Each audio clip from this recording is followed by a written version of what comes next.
two blocks of mass m1 and m2 are connected as shown in the figure. The acceleration of the block m2 is, m2 का acceleration आपसे पूछ रहे हैं कितना होगा.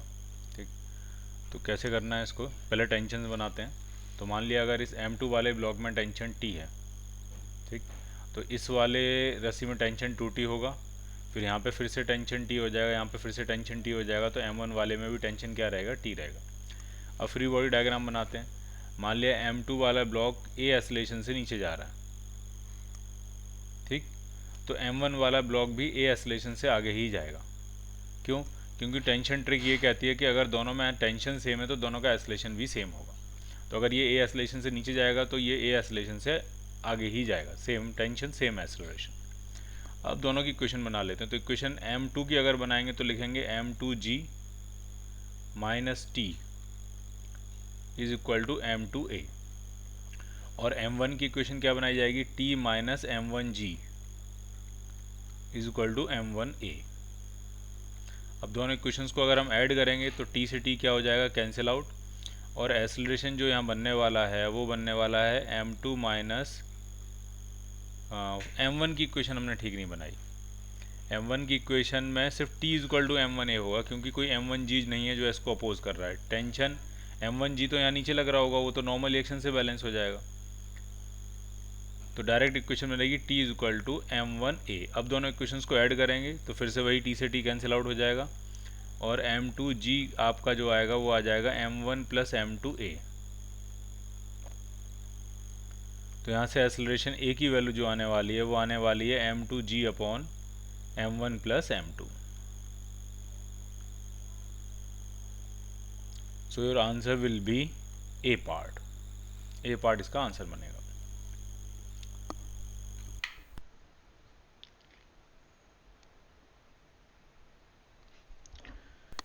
Next question में कह रहे हैं the acceleration of blocks A and B respectively in situation shown in a figure is. A और बी का एक्सेलरेशन पूछ रहे हैं कितना होगा. तो पहले टेंशन डिस्ट्रीब्यूट करते हैं. तो मान लिया ए में टेंशन टी लग रहा है यहाँ पे, तो ये टेंशन टी जो है वो ऊपर से होता हुआ इस पूरी रस्सी में टेंशन टी ही रहेगा. इसका मतलब यहाँ पे भी टेंशन टी रहेगा, यहाँ पे भी टेंशन टी रहेगा, तो यहाँ टेंशन हो जाएगा 2t. ठीक, अब किसी का एक्सेलरेशन नीचे होगा, किसी का ऊपर होगा, आप कुछ भी मान सकते हो, और अगर आपका आंसर नेगेटिव आ जाएगा तो आपने जो माना उसका उल्टा है, और अगर पॉजिटिव आ गया तो जो आपने माना वो सही है. फॉर एग्जाम्पल लेट से मैंने ये मान लिया कि बी का एक्सेलरेशन नीचे की तरफ है, ठीक, ए बी नाम रख देते हैं इसके एक्सेलरेशन को, और ए का एक्सेलरेशन ऊपर की तरफ है, इसका नाम रख देते हैं ए. ये हमने मान लिया इस तरह से कि बी का एक्सेलरेशन नीचे की तरफ है, ए का एक्सेलरेशन ऊपर की तरफ है. तो सबसे पहले लगाएंगे टेंशन ट्रिक, तभी हम एक्सेलरेशन का रिलेशन निकाल पाएंगे. जिसमें टेंशन डबल होता है उसका एक्सेलरेशन आधा होता है. मतलब ये आना चाहिए कि बी का एक्सेलरेशन जो आना चाहिए वो ए के एक्सेलरेशन का आधा आना चाहिए, ये आना चाहिए. ठीक, अभी आएगा, अभी देखेंगे आप ध्यान से. तो टेंशन ट्रिक ये कहती है summation of T dot A for all the blocks is equal to 0.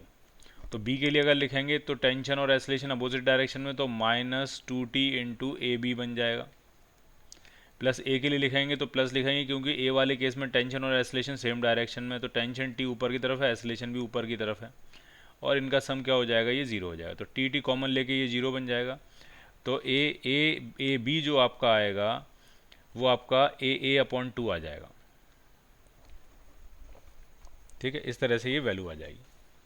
ठीक, तो हम ऐसा करते हैं कि बी का एक्सेलरेशन ए का हाफ है, तो हम ऐसा मान लेते हैं. लेट से ए का एक्सेलरेशन मैंने का ऊपर की तरफ है ए, तो बी का एक्सेलरेशन नीचे की तरफ हो जाएगा a/2. ये, और अगर हमारे आंसर पॉजिटिव आए तो जो डायरेक्शन हमने मानी वो सही है, और अगर आंसर नेगेटिव आए तो जो हमने डायरेक्शन मानी उसके अपोजिट होगा. ठीक है, टेंशन की वैल्यू क्या थी, ए में टेंशन था t और बी वाले में टेंशन कितना था, 2t था. चलो इक्वेशन बनाते हैं. ए की इक्वेशन पहले बनाते हैं. तो ए ऊपर जा रहा है, इसका मतलब t minus 4g is equal to 4a. ठीक, बी की इक्वेशन बनाते हैं. बी नीचे आ रहा है, इसका मतलब 5g minus 2t is equal to 5 times a/2. अगर हमें एक्सेलरेशन फाइंड करना तो पहली वाली इक्वेशन में 2 से मल्टीप्लाई कर लेते हैं. ठीक है, तो ये इंटू 2 हो जाएगा, ये 4 2 जा 8 हो जाएगा, और ये भी 8 हो जाएगा. उसके बाद दोनों इक्वेशंस को ऐड कर देते हैं, तो 2t से 2t क्या हो जाएगा, कैंसिल आउट. तो इधर बचेगा ऐड करने के बाद -3g, और इधर हो जाएगा 8, और ये है आपका 5/2. तो अगर एलसीएम इनको जोड़ेंगे 8a प्लस 5/2 तो 21/2 हो जाएगा ये ए. तो यहाँ से ए अगर हम निकालेंगे तो कितना आ जाएगा, -7g/2, सॉरी 2/7g, -2/7g। तो ये इसका एक्सेलरेशन आ गया, और ये 4 kg वाले का ए ब्लॉक का एक्सेलरेशन है। अब ध्यान से समझने वाली बात, यही आया नेगेटिव, जबकि हमने माना कहाँ था, ऊपर माना था, और आया नेगेटिव। इसका मतलब ये ऊपर नहीं जा रहा होगा, ये कहाँ जा रहा होगा, नीचे की तरफ। तो क्या लिखेंगे हम, ये अगर हम माइनस साइन को कंज्यूम कर दें तो हम इसको लिख सकते हैं 2g/7, और क्या लिखेंगे, डाउनवर्ड्स। इसी तरह से बी का एक्सेलरेशन निकालोगे तो g/7 आ जाएगा, और g/7 अपवर्ड। तो एक तो 2g/7 डाउनवर्ड और g/7 upward, so your answer will B A part.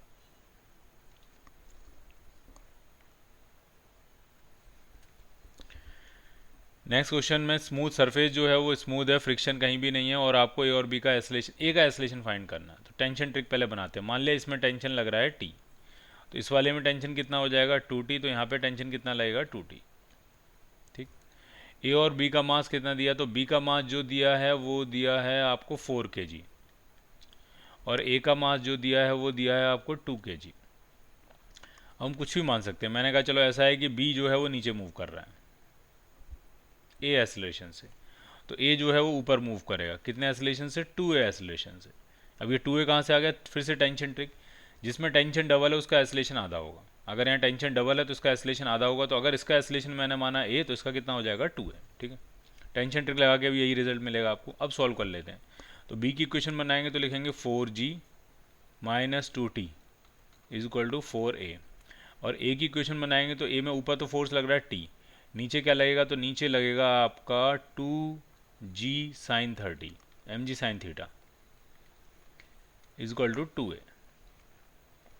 तो ये कितना आ जाएगा, ये आ जाएगा t - sin 30 हाफ होता है, तो ये g आ जाएगा, t - g is equal to 2a, ये आनेगा। ठीक है, अब हमें सॉल्व करनी है, इक्वेशंस लगानी है इसमें।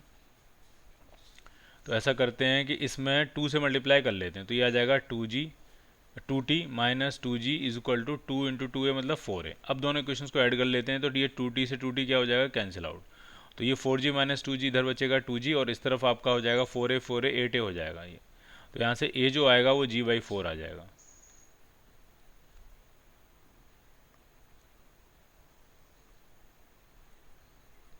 ठीक, और हमें a का एक्सेलरेशन पूछा गया, तो a का एक्सेलरेशन अगर आप देखोगे तो हमने वो 2a माना था, तो ये आपका g/2 आ गया।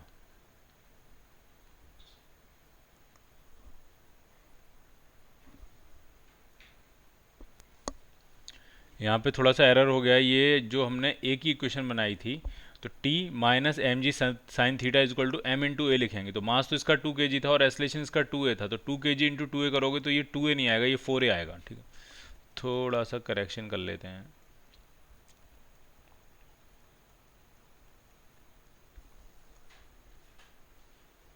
Is equal to 2 into 2a, अब बनी है इक्वेशन।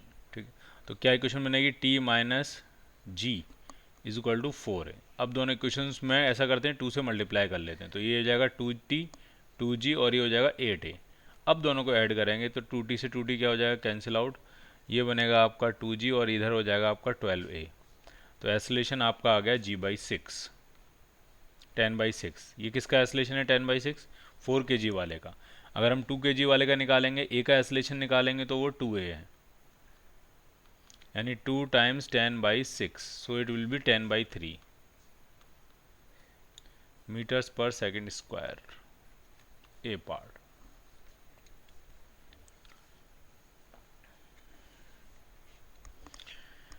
टू 206 में कह रहे हैं एक सिस्टम है, रेस से स्टार्ट कर रहा है, और ए जो है उसने वेलोसिटी अटेन करी है 5 मीटर पर सेकेंड की, after it has move 5 metre towards right. ठीक है, 5 मीटर डिस्टेंस ट्रेवल करने के बाद 5 की स्पीड अटेन करी है उसने,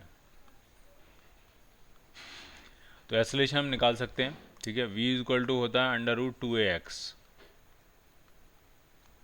तो एक्सेलरेशन जो बनेगा वो आ जाएगा v²/2x, v² हो जाएगा 5 5 25/2x, कितना है 5, तो 5/2 हो जाएगा ये मीटर पर सेकेंड स्क्वायर।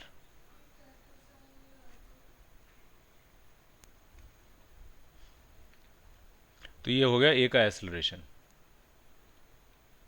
5/2 मीटर पर सेकंड स्क्वायर। अब अगर हम टेंशन डिस्ट्रीब्यूट करें तो बी में अगर टेंशन टी है तो इसमें भी टेंशन टी होगा, यहाँ भी टी होगा, यहाँ भी टी होगा, इधर टेंशन 2T हो जाएगा। ठीक, तो अगर बी का एस्लेशन देखा जाए कितना होगा, तो बी में टेंशन आधा है तो एस्लेशन डबल होगा, तो बी का एस्लेशन 5 मीटर पर सेकंड स्क्वायर होगा अपवर्ड डायरेक्शन में, 5 अपवर्ड डायरेक्शन में। तो अगर हम बी की इक्वेशन लिखें, बी की इक्वेशन क्या बनेगी और ए की इक्वेशन क्या बनेगी? बी की इक्वेशन बनेगी आपकी t-20 इज इक्वल टू 2 × 5, और ए की इक्वेशन क्या बनेगी? ए की इक्वेशन बनेगी f -2t is equal to 6 × 5/2। ये दो इक्वेशन बनेंगी। तो ऊपर वाली इक्वेशन में 2 से मल्टीप्लाई करना है और फिर दोनों को ऐड कर देना है और फिर आपको फोर्स F की वैल्यू मिल जाएगी।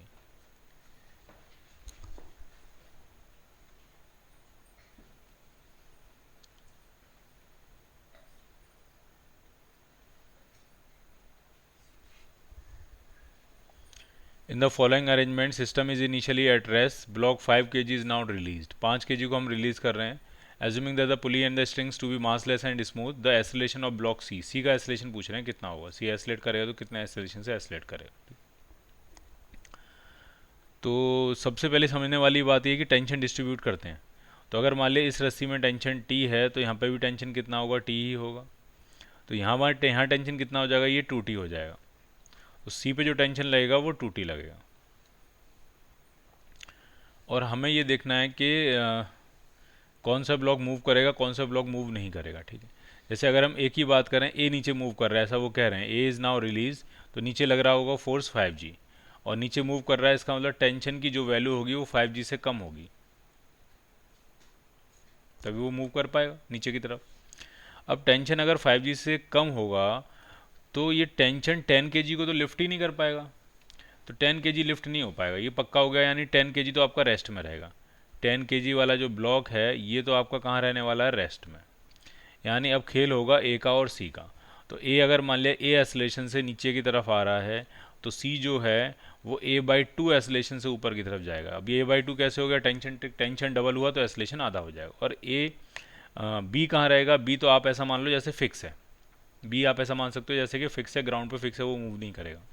तो अब हम इक्वेशन लिखने जा रहे हैं ए की। तो ए की इक्वेशन जो आएगी वो आएगी आपकी 5G - T is equal to 5 × acceleration a. और 8 kg की इक्वेशन क्या आ जाएगी? तो आ जाएगी 2T - 8G is equal to 8 × acceleration a/2। तो दोनों इक्वेशंस को अगर हम सेटल करने की कोशिश करें तो ऊपर वाली इक्वेशन में 2 से मल्टीप्लाई कर लेते हैं।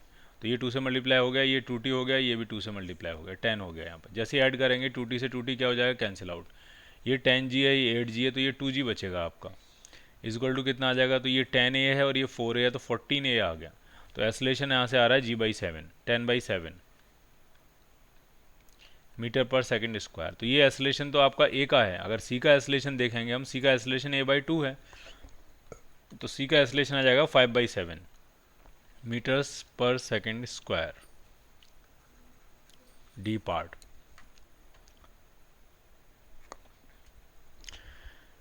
टेंशन इन द स्प्रिंग पूछ रहे हैं, तो दोनों एंड पे 5 न्यूटन का टेंशन है, तो स्प्रिंग के अंदर भी फोर्स जो है वो 5 न्यूटन का ही क्रिएट होगा। सी पार्ट 10 न्यूटन तो हो नहीं जाएगा। A spring balance and a physical balance are kept in lift. If these balances equal masses are placed and now the lift starts moving upward with constant acceleration. तो spring balance की reading तो effect हो जाएगी, physical balance की effect नहीं होगी, क्योंकि physical balance के केस में दोनों तरफ वेट रख के एक दूसरे से बैलेंस हो रहे होते हैं। तो ये वाला वेट, इसका जो वेट होगा वो इस वाले वेट से बैलेंस हो रहा होता है, या दोनों का टॉर्क बैलेंस हो रहा होता है। तो अगर ग्रेविटी चेंज होती है तो इफेक्टिव ग्रेविटी, दोनों में इफेक्टिव ग्रेविटी आएगी। इसमें भी फॉर्मूला mg इफेक्टिव लगेगा और इसमें भी फॉर्मूला mg इफेक्टिव लगेगा। तो फिजिकल बैलेंस तो आप यूनिवर्स के किसी भी कोने में ले जाओ, किसी भी ग्रेविटेशनल फील्ड में ले जाओ, सब जगह सही आंसर देगा। लेकिन स्प्रिंग बैलेंस जो होता है वो वेट ग्रेविटी चेंज होने से, इफेक्टिव ग्रेविटी चेंज होने से रीडिंग भी बदल देगा। ठीक है, तो ये सही रीडिंग नहीं देगा, फिजिकल बैलेंस सही रीडिंग देगा। The reading of the spring balance will increase and the equilibrium position of the physical balance will disturb. Equilibrium position physical balance की डिस्टर्ब नहीं होगी, और लेकिन स्प्रिंग बैलेंस की रीडिंग बढ़ जाएगी।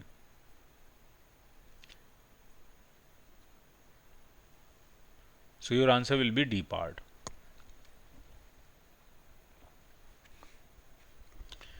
नेक्स्ट क्वेश्चन में इधर भी 2 kg हैंग किया, इधर भी 2 kg हैंग किया, तो ये जो बीच में स्प्रिंग बैलेंसेस की रीडिंग 2 kg ही रहेगी। नेक्स्ट वाले केस में ये दो लाइट स्प्रिंग है, अगर दोनों ही लाइट स्प्रिंग है तो पहली स्प्रिंग की रीडिंग भी 10 kg रहेगी और दूसरी स्प्रिंग की रीडिंग भी 10 kg रहेगी, दोनों ही रीडिंग जो है वो 10 kg रहेगी। ठीक है, तो both the scales will read 10 kg। Mass m in the figure is in equilibrium if it is displaced further by x and released. Find its acceleration just after its release. इसको हमने कितना elongate, कितना नीचे shift किया x, और फिर release कर दिया। तो सवाल ये है कि फोर्स कितना क्रिएट होगा, तब हम एक्सेलेरेशन बता पाएंगे इसका। ठीक, तो अगर हम इसको नीचे x लेके आएंगे तो ये जो स्प्रिंग है, ये जो स्प्रिंग है इसमें इलोंगेशन कितना आएगा। तो अगर हमने ब्लॉक को x नीचे किया तो पुली भी x नीचे आएगी, पुली x नीचे आएगी, तो इस स्ट्रिंग में, ये जो स्ट्रिंग है, ये वाली जो स्ट्रिंग है, इस स्ट्रिंग में 2x का एलोंगेशन होगा।